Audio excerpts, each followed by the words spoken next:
शांति। आज 10 जून 2022 की मधुर परमात्म महावाक्य अर्थात मुरली का टाइटल है मीठे बच्चे सदा इसी नशे में रहो कि ज्ञान सागर बाप की ज्ञान वर्षा हमारे ऊपर हो रही है, जिससे हम पावन बन अपने बड़े घर में जाएंगे। सभी रेडी है ना अपने बड़े घर अर्थात शांति धाम में जाने के लिए। सदैव ये स्मृति रहे कि परमात्मा बाप की हम बच्चों पर ज्ञान वर्षा हो रही है। ज्ञान सागर बाप हम ज्ञान नदियों पर ज्ञान वर्षा कर रहे हैं। नशा चढ़ा सभी को? जिन्हें चढ़ा वो हाथ ऊपर करे। आज का प्रश्न है, तुम बच्चों को निश्चय किस आधार से और भी पक्का होता जाएगा? बाबा पूछ रहे कि ऐसी कौन सी बात है जिससे हम बच्चों का निश्चय और भी पक्का होता जाएगा?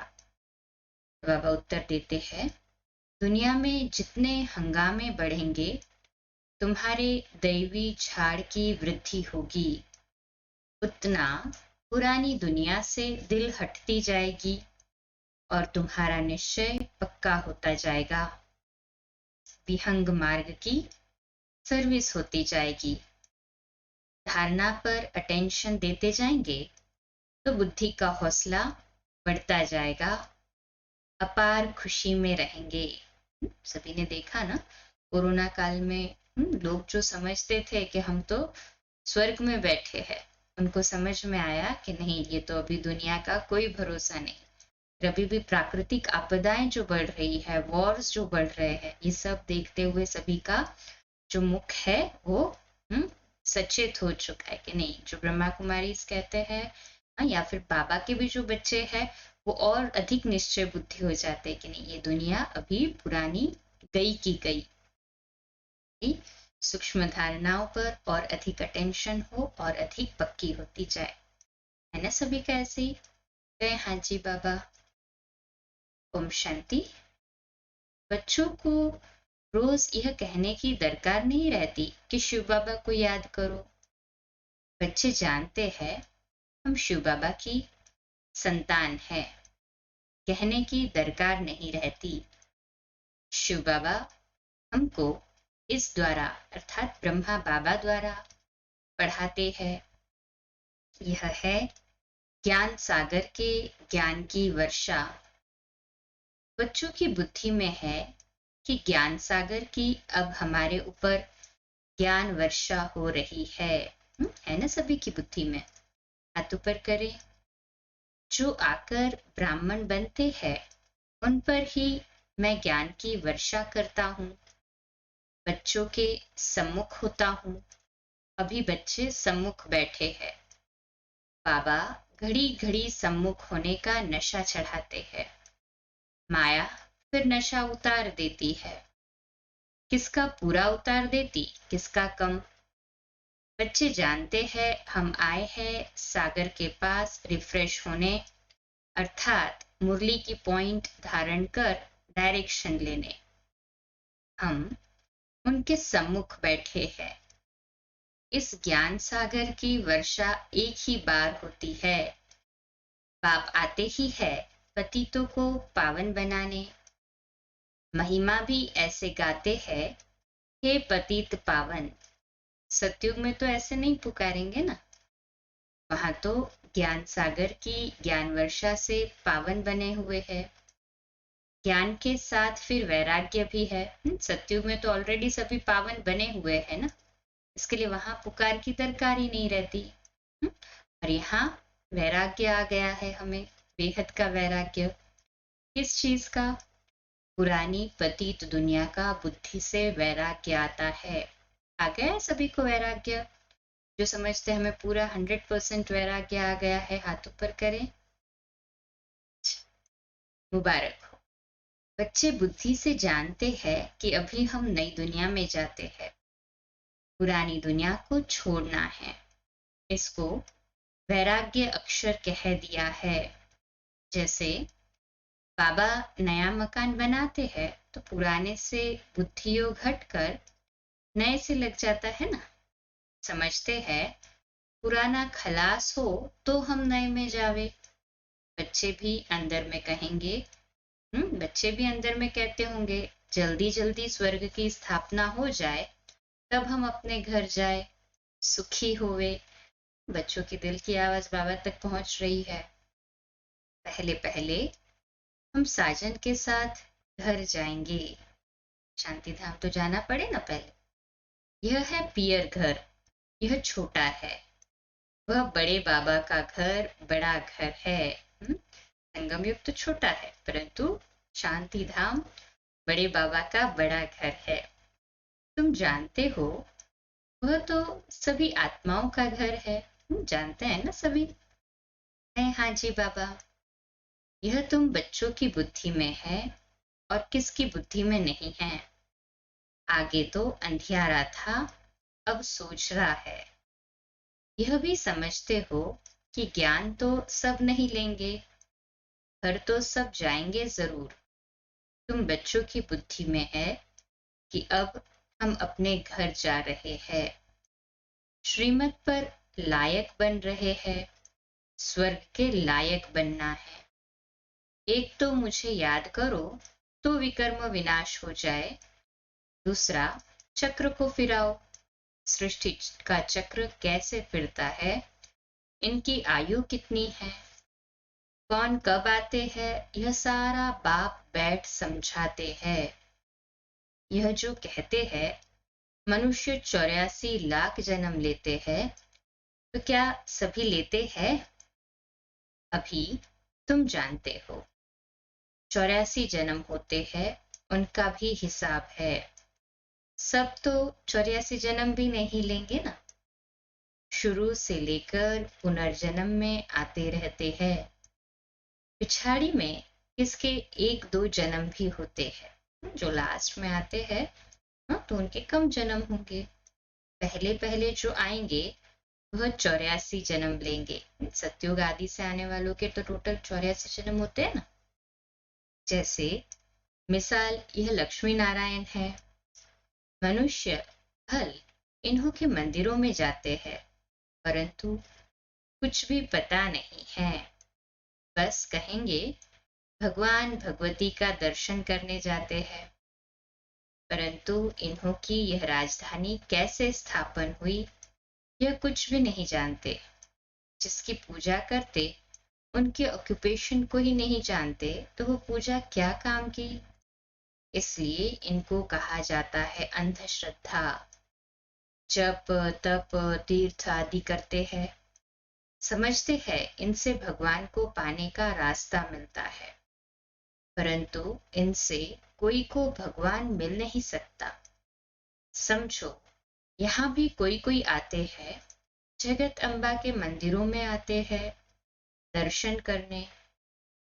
बाबा समझेंगे इनकी बुद्धि में कुछ बैठा नहीं है। तुम्हारी तो सब मनोकामनाएं पूरी हो रही है ना। जगत अम्बा का पार्ट एक्यूरेट चल रहा है, बरोबर। जगत अम्बा का पार्ट ऊंचा है। पहले लक्ष्मी, पीछे नारायण। तुम्हारा यह अंतिम जन्म है। देखो जगत अम्बा का पार्ट ऊंचा, इसलिए पहले लक्ष्मी और पीछे नाम लेते हैं नारायण। तो बाबा कहते हैं तुम्हारा भी ये क्या है, अंतिम जन्म है। हिसाब किताब यहाँ से चुकतो होता है। तो खुशी खुशी हिसाब किताब चुकतो करना है ना, बाबा ने कहा। उसमें मायूस नहीं होना है कि बीमारियां आई, तकलीफ हो रही है, नहीं। कर्म का भोग भोग कर छूटना है और बाप की याद में रहना है। वास्तव में बच्चों को याद करना एक बाप को ही है। देहधारी को याद किया तो टाइम वेस्ट हो जाएगा ना। टेंशन दिलवा रहे हैं ना बाबा। सूक्ष्म बात है कि कोई भी देहधारी याद आया तो वो टाइम तो वेस्ट हुआ ना, जो बाबा की याद में हम सफल कर सकते थे। ऐसा तो हो नहीं सकता कि कोई निरंतर याद करे। ऐसी कोई चीज नहीं जिसे निरंतर याद किया जाए। स्त्री पति को भी निरंतर याद कर न सके। जरूर खाना बनाएगी, बच्चों की संभाल करेगी, तो पति थोड़े ही याद आएगा। यहाँ तो तुमको निरंतर याद करने का अभ्यास करना है। अटेंशन प्लीज, बाबा ध्यान खिंचवा रहा है। क्यों क्यों निरंतर याद करने का अभ्यास करना है? बाबा कहते ताकि पिछाड़ी में ऐसी अवस्था हो कि एक की ही याद रहे। बड़ा भारी इम्तिहान है। 8 रत्नों की भी बड़ी महिमा है। इसको ग्रहचारी बैठती है तो 8 रत्नों की अंगूठी पहनते हैं। पिछाड़ी के समय एक बाप की ही याद रहे, वह भी बुद्धि की लाइन एकदम क्लियर हो, और किसकी भी याद न आए, तब माला का दाना बन सकेंगे। नवरत्नों की महिमा बहुत भारी है। अब निरंतर याद करने का अभ्यास करना है। कर रहे हैं ना सभी अभ्यास अपने योग के चार्ट को बढ़ाने का? है हाँ जी बाबा। अभी तो 2-3 घंटा कोई मुश्किल याद करते हैं। जितना दुनिया में हंगामे बढ़ते जाएंगे उतना तुमको निश्चय होता जाएगा। पुरानी दुनिया से दिल टूटता जाएगा। मरेंगे तो बहुत। बुद्धि भी कहती है माया बहुत पुराना दुश्मन है। ऐसी कोई जगह नहीं जहां दुश्मन न हो। ऐसी कोई जगह ही नहीं जहां माया नहीं होगी। बाबा कहते हैं तुम बच्चे अभी मलेच्छ से स्वच्छ बन रहे हो। बन रहे हैं ना सब बाबा की याद से स्वस्थ और स्वच्छ। जितना स्वच्छ बनते जाएंगे बुद्धि उतना ही बाबा की याद में और ज्यादा मगन होती जाएंगी। तुमको ज्ञान है मलेच्छ के हाथ का हम खा नहीं सकते। गाया भी हुआ है जैसा अन्न वैसा मन। जो पतित है विकार में जाते हैं तो उनका हम नहीं खा सकते ना। जो खराब चीज खरीद करता है, जो बनाता है, जो खाता है, उन सब के ऊपर पाप पड़ जाता है। कितनी सूक्ष्म सूक्ष्म बातों पर बाबा ध्यान खिंचवाते हैं। इतनी कौन मेहनत करेगा बाबा के सिवाय। पाप तो सब बातें अच्छी रीति समझाते हैं। तुम बच्चे यहाँ से रिफ्रेश होकर जाते हो। सारा दिन बुद्धि में चक्र फिरता रहे और अपना घर याद रहे। यहाँ से तुम अपने लौकिक घर में जाते हो तो अवस्था में फर्क पड़ जाता है, क्योंकि संग ऐसा हो जाता है। यहाँ बैठे भी कोई कोई का बुद्धि योग बाहर चला जाता है, इसलिए पूरी धारणा नहीं कर सकते हैं। तुम आत्माओं को बेहद का बाप बैठ समझाते हैं। तुम आत्मा हो, तुम इस शरीर द्वारा कार्य कर रहे हो। तुम जानते हो हम बाबा से श्रीमत ले अपना राज्य भाग्य ले रहे हैं। जानते हैं ना सभी बाबा की श्रीमत पर पूरा पूरा जितना चलेंगे उतना ऊंच हमें राज्य भाग्य मिलेगा, उतना ऊंचा हमें पद प्राप्त होगा। तो कितनी खुशी होनी चाहिए। सभी को खुशी का पारा चढ़ा। कहे हाँ जी बाबा। गायन भी है अतीन्द्रिय सुख गोपी वल्लभ के बच्चों से पूछो। जितना जास्ती अवस्था बनेगी और वृद्धि को पाएंगे तो खुशी का पारा भी चढ़ता रहेगा और निश्चय भी पक्का होता जाएगा।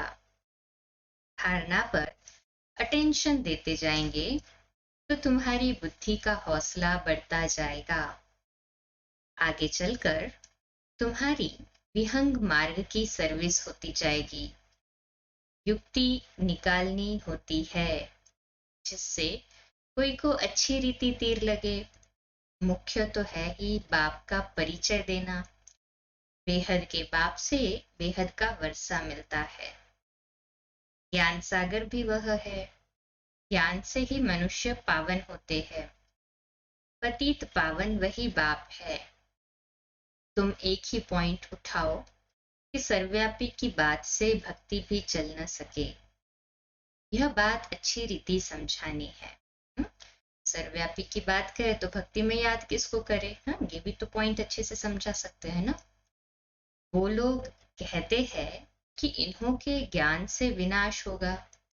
तुम भी कहते हो इस रुद्र ज्ञान यज्ञ से विनाश ज्वाला निकली है। वह भी सच कहते हैं। कोई बात नहीं मानेंगे तो विनाश ही होगा, और क्या। यह तो कल्प पहले भी विनाश हुआ था। भगवानुवाच रुद्र ज्ञान यज्ञ में यह सब स्वाहा होंगे, कुछ भी नहीं बचेगा ना। पूरा दुनिया का परिवर्तन होना है, पुरानी से नई दुनिया बननी है।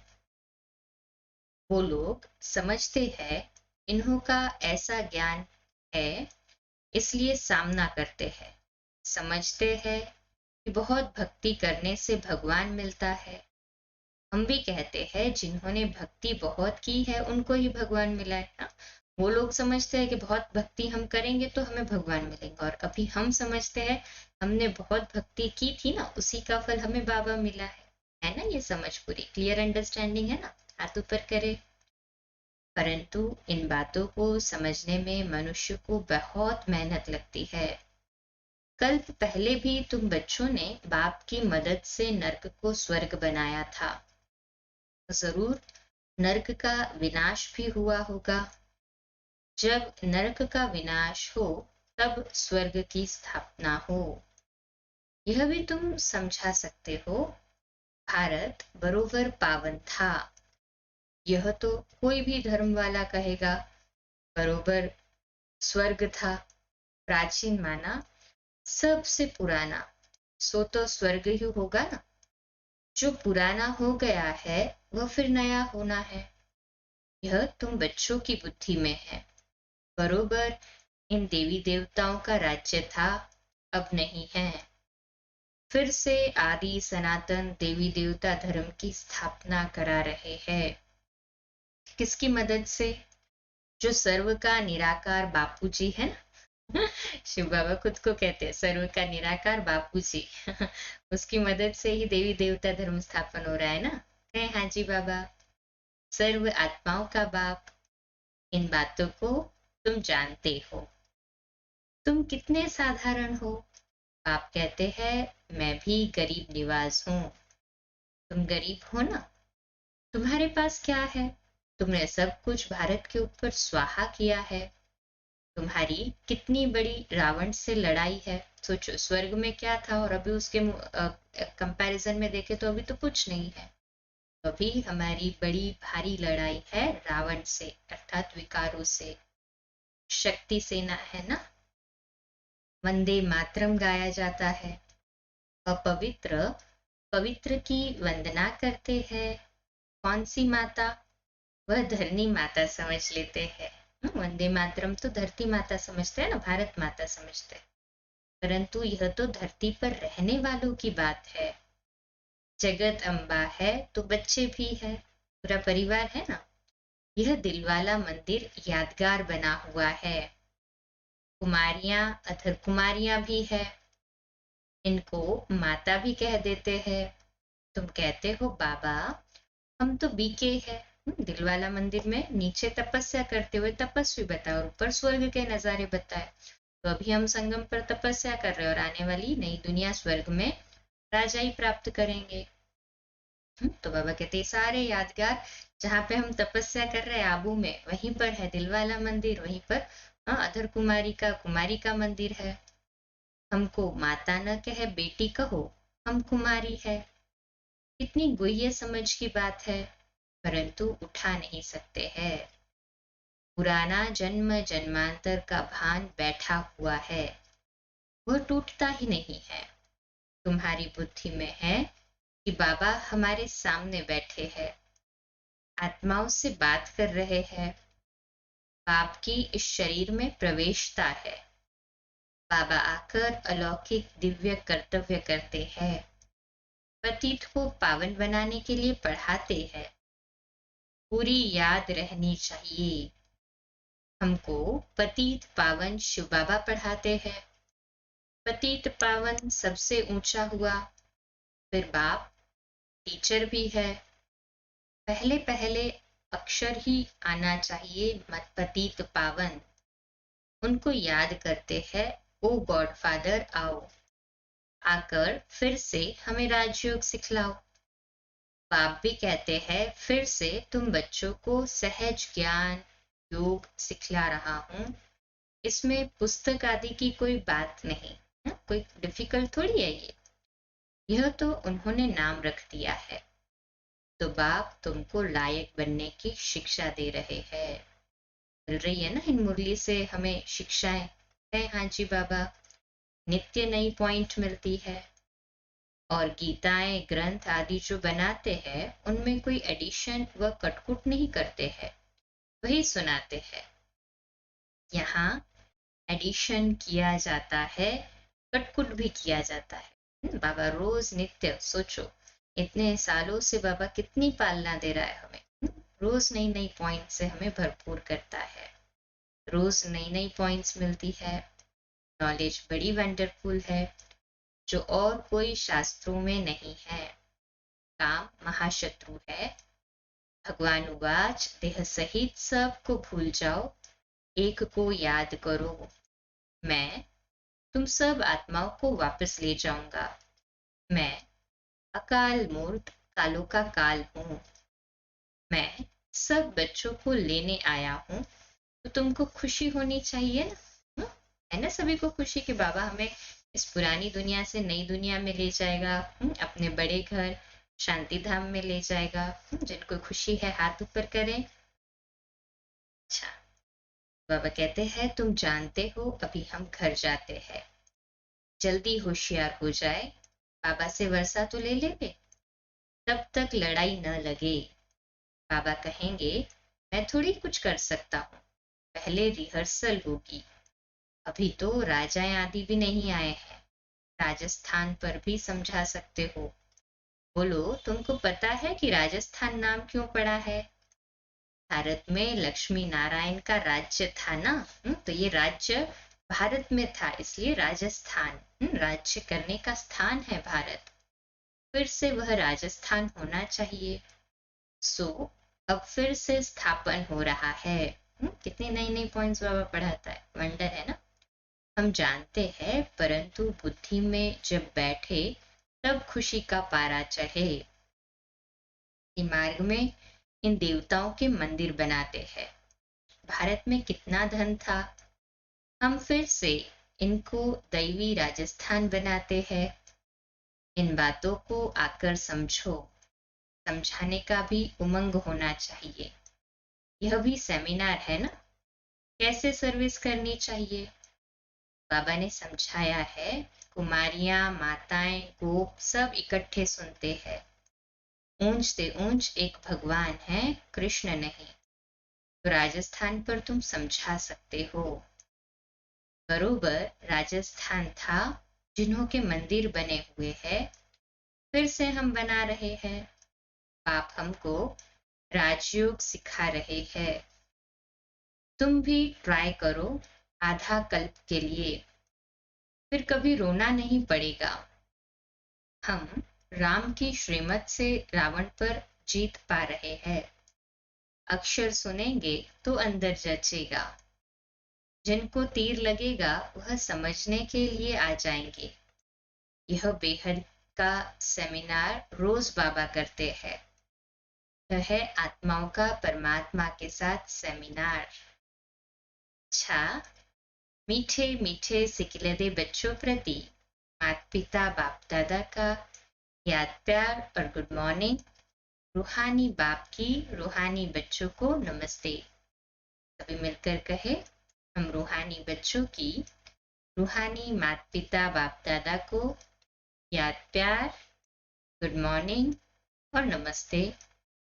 वाह बाबा वाह, शुक्रिया बाबा शुक्रिया। आज की मुरली में धारणा के लिए मुख्य सार है, पहली पॉइंट, कर्म भोग से छूटने के लिए एक बाप की याद में रहना है। देहधारी की याद से टाइम वेस्ट नहीं करना है। बुद्धि की लाइन बहुत क्लियर रखनी है। बस मैं आत्मा और मेरा बाबा की बुद्धि की लाइन जितनी क्लियर होगी ना, देहधारी की याद से परे रहेंगे ना, उतना ही कर्म भोग चुकतू होता जाएगा। सोचो, 63 जन्मों का कर्म भोग चढ़ा हुआ है, शार्थ भी तो उतना ही करना पड़ेगा ना निकालने के लिए। दूसरी पॉइंट है, भोजन बहुत शुद्ध खाना है, जैसा अन्न वैसा मन। इसलिए किसी भी मलेच्छ के हाथ का भोजन नहीं खाना है, बुद्धि को स्वच्छ बनाना है। सभी की ये धारणा पक्की है ना? हाँ, जिनकी पक्की है या जो अभी संकल्प ले लेते हैं कि नहीं अब तो इसमें बिल्कुल भी ढीला नहीं होना है, वो हाथ ऊपर करें। अच्छा, अच्छा, मोबाइल।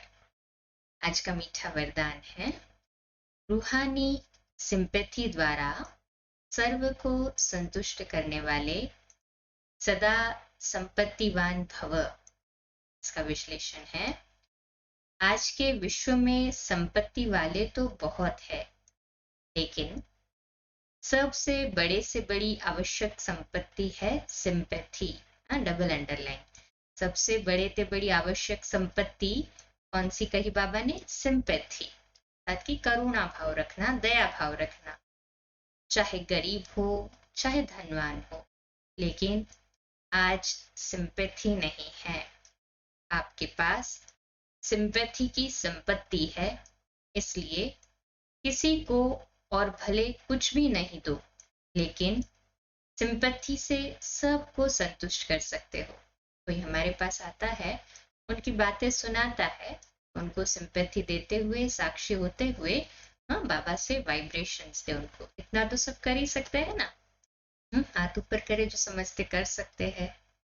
आपकी सिंपैथी ईश्वरीय परिवार के नाते से है। इस रूहानी सिंपैथी से तन, मन और धन की पूर्ति कर सकते हो। जितनी रूहानी सिंपैथी रखेंगे हम उस आत्मा के प्रति, उसको वही पूर्ति मिल जाएगी, या उसको वो भासना आएगी कि जो उसको चाहिए वो मिल गया। करेंगे ना सभी ऐसा?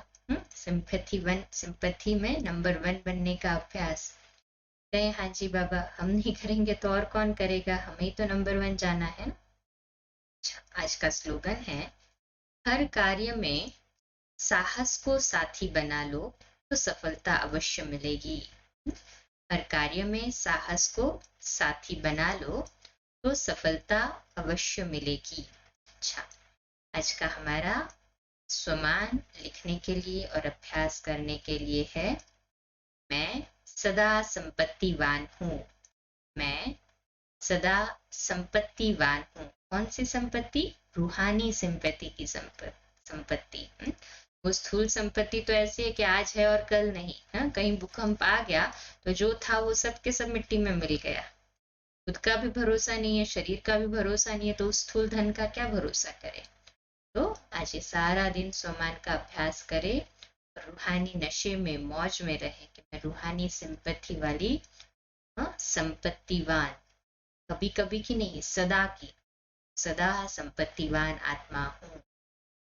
मैं सदा संपत्तिवान आत्मा हूं। अच्छा, कम बोलो, धीरे बोलो, मीठा बोलो, सत्य बोलो, सोच समझकर बोलो, निमित्त भाव, निर्माण भाव, निर्मल वाणी। शांति। 2 मिनट के लिए शक्तिशाली योग के वाइब्रेशंस फैलाएंगे बाबा के घर के लिए।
जैसा कि आप सभी जानते हैं 8 जून से 22 जून तक हमारा जो अमृत वेला मेडिटेशन है वो 3:30 की बजाय 4 बजे शुरू होगा। 4 से 4:30 अमृत वेला मेडिटेशन होगा। उसमें ही भूख और पानी चार्जिंग भी होगा, परंतु जो मुरली क्लास है वो एक दिन पहला इन एडवांस चलेगा, रात्रि 8:45 बजे 22 तारीख तक। अच्छा, कल सुबह लाइव अमृत वेला मिलेंगे 4 से 4:30 और मुरली क्लास के लिए 8:45 से 9:15 बजे तक। ओम शांति। फिर मुरली नेक्स्ट डे जरूर सुने सुबह में, ऐसे नहीं कि एक दिन पहले रात्रि को सुन लिया तो नहीं। यूट्यूब में रिकॉर्डेड तो होगी ना मुरली, तो उसको, हाँ, मुरली क्लास को हम अमृत वेले के बाद जैसे हमारा अभ्यास है वैसे सुने जरूर।